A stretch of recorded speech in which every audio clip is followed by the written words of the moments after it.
sit on the side. Now, earlier we asked which housemate's biggest fear is getting stuck in a hole. And the answer is... Cheryl.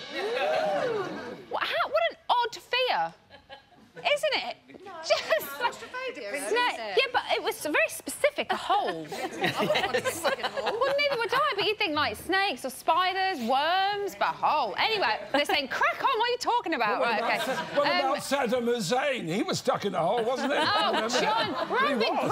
What a thing to say! No, I think after this morning, she may have Heather, Cheryl, she may have something else or someone else to fear. Take a look at this exclusive clip. I don't like Diet Coke, so... That's fair enough, yeah. I don't like it. No, I get you. I get it. It is like me with my fizzy water. What are you doing? I'm getting rid of it, so... No, because that's the only thing I can drink. Oh, shut up. No, because it's got no sugar in it. I didn't think anyone drank it. I thought it was just sitting there. But... I'm on strike. No, do you know what it is? The wine that's cocked. I just cooked on it. I'm on strike. I'm not doing anything until I get my Coca-Cola. You should think before you do things. I did. You didn't, because other people would drink it as well. What's his face drinks it? No one's touched it. They have. I touched it. That's like when you all have a beer, I have a Coke. I didn't know that. I thought it had been there for like 2 days. No, it doesn't matter if it's been there weeks. Give me my Coca-Cola. Can you hear that sound? That's the sound of my Diet Coke going down the fucking plug hole. Just Coca-Cola. Yeah, but it's Diet Coca-Cola and it's the only thing I can drink. And anyway, it's cool. You didn't think before you did something. I did think. You didn't, because you didn't think of other people's. Well, yeah, but other people can drink other things. Like you've got fizzy water, tea, yeah, there's true. juices. Okay, yeah, you're right. So that's why if someone else could go to the fridge and get something else. No, you're right. And you've not got what you want and you've asked for it. I understand it, yeah. And you've got a thing in your hair, babe. What's that? Crumb.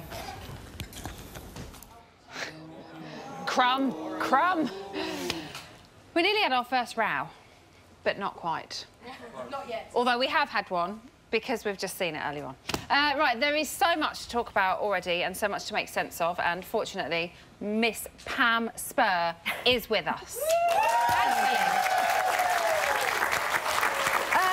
OK, so you've only kind of had minutes, really, to digest all the nominations. But what can you tell us by the body language that you saw on the noms that you saw? Well, the thing is, you cannot dress up a face-to-face nomination as anything but personal rejection. Yeah. And we are dealing with a house where social value is all about who's in, who's out, who's popular. And when it comes to celebrities, that social value is mainly about popularity. So the minute you've got face-to-face and people are thinking it's all about their popularity, even if they only got one nomination. And nothing's going to change anything, is it? We saw Harvey at the beginning kind of saying, you know, before this even starts, I'm sorry, guys, you know, trying to make everything OK. It's never going to be OK. Yes, Martin was doing the same thing, that classic alpha male thing of trying to, you know, he could see the panic mentality setting in, like a bunch of antelopes running across the plain, and he was like, I'm going to do something, I'm going to stop these sort of people from running off with their panic. OK, well, let's have a look at one of the standout moments that you have picked from nominations. I nominate Jasmine, and I nominate Jasmine very simply because she came here for her son, and I believe she got exactly what she wanted to.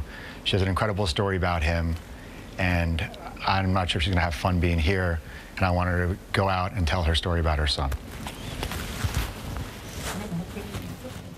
So obviously we have seen the fallout from that in the debate earlier on. And it was simmering there. But what exactly, what was going on there? He seemed to be quite polite in his reason for nominating her. Well, what happened was, if you'd seen the earlier footage of her, she was sitting there quite calmly. As soon as she realised that she was going to be nominated by him, she started that rocking. And she's gently rocking. It's a self-soothing sort of gesture and sort of body language that people use to try and calm their nerves. But then you see her Adam's apple, literally, she had a huge gulp. And that is when you're literally trying to gulp down your fury.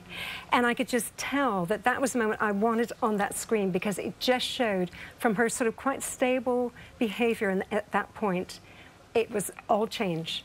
And it's literally like a kettle about to explode. OK. Let's talk about Colleen and Samantha.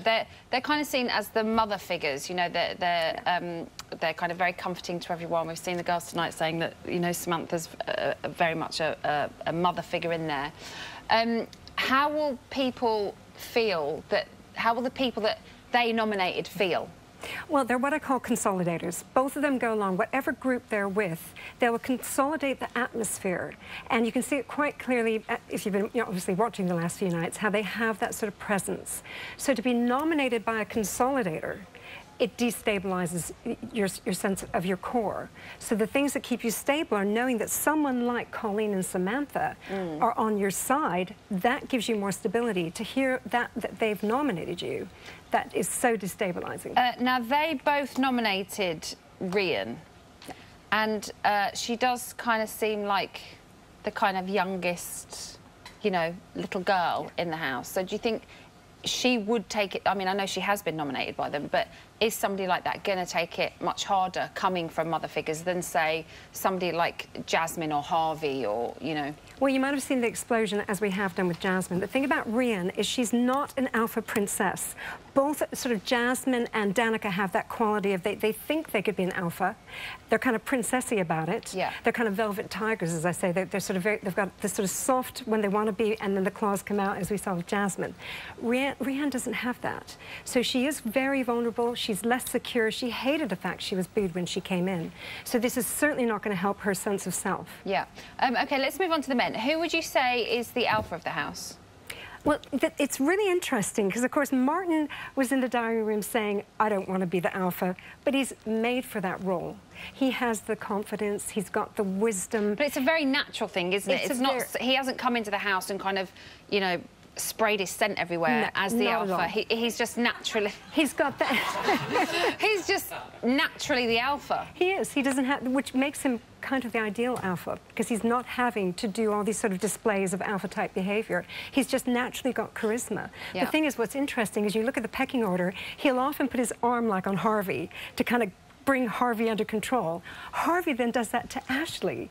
So it's almost like we've got this pecking order. Down. It does. Yeah. It's incredible to watch. How do you think Jasmine will feel being nominated by the house alpha? I think the coolest man in there. Yeah, she's absolutely devastated. It would be devastating because the house alpha gives you that sense of... It's like almost having an emotional core. Yeah. So without that, you know, you feel like you're a god. You've almost been banished emotionally. Now, Julie is kind of the alpha female of the house. You know, she's very straight-talking. She's got a lot of respect from everybody in there. I thought she probably wouldn't have a problem nominating, but she looked like she took it... She found it the hardest of everybody. She did. She went into panic mentality, and I'll tell you why. She is a classic alpha female in some ways, but the controlling type. As long as she's in control of a situation, she's very comfortable with it. Big Brother took that control away from all of them tonight. She responded incredibly badly. I think she went into panic mode, and that's why we saw her nominate Colleen, which is a big surprise. And Colleen's reaction to that as well. Well, she used immediately sort of defense mechanism, a little bit of a laugh. She said, you know, I don't like my picture either. She was trying to, you know, sort of create that sort of face-saving sort of vibe that, you know, I'm okay with it. But really, we could see she wasn't. But with Julie, she really was in a state of panic, and what you do is you revert to your most core instinct. And her core instinct was genuinely that. She wasn't having a go at Colleen. She genuinely thought that's the best person to nominate in terms of what will benefit Colleen. OK, Pam, thank you so much. We're out of time, which is always a pity when you're here, because I could, again, talk all day. Pam Spur, everybody. Right, let's go to the house to see how they've been dealing with this evening's event. I don't need to prove anything. I was here because I thought it'd be fun. That's not fun.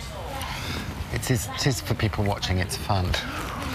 Right, but if you nominate me, I'm not going to not have a good time because you nominated me. I was like, I know what it's about. Like, you know, there's 13 people here, one wins. Yeah, exactly. And this is the first one of many. 13. And I wouldn't have really done this show if I thought I'd get upset by people nominating me. It's like, hey, it's life. You like, you know, you get picked, you don't get picked. What? I don't know. I'm not here for that. I'm not here to ruin anybody's lives, though. Right? No, I know, you just looked so shocked. I was like, whoa. But I didn't expect that from her. No. I didn't expect that reaction.